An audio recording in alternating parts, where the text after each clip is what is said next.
Sa mas pinaigting na kampanya kontra iligal na droga, matagumpay na naaresto ang isang binatilyo matapos mahulihan ng hinihinalang shabu sa Davao del Norte. Alamin ang balitang hatid ni Pacho Woman Sheena May Ilagan.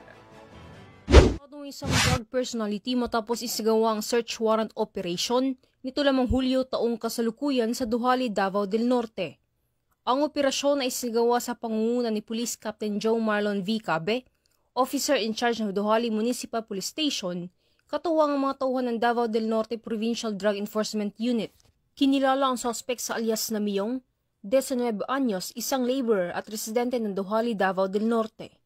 Na-recover mula sa suspect ang hinihinalang shabu na may standard drug price ng bigit kumulang 8,440 pesos at iba pang mga ebidensya. Kasalukuyang nasa kusdiyan ng sabing stasyon ng suspect upang dumaan sa tamang disposisyon at naharap sa kasong paglabag sa Republic Act 9165 o Comprehensive Dangerous Drugs Act of 2002.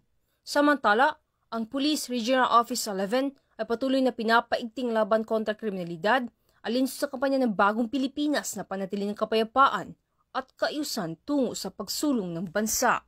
Mula dito sa Rion 11, ako inyong PNN Correspondent Pacho Woman Sheena May Ilagan, alagad ng batas, tagataguyod ng Balitang Pulis.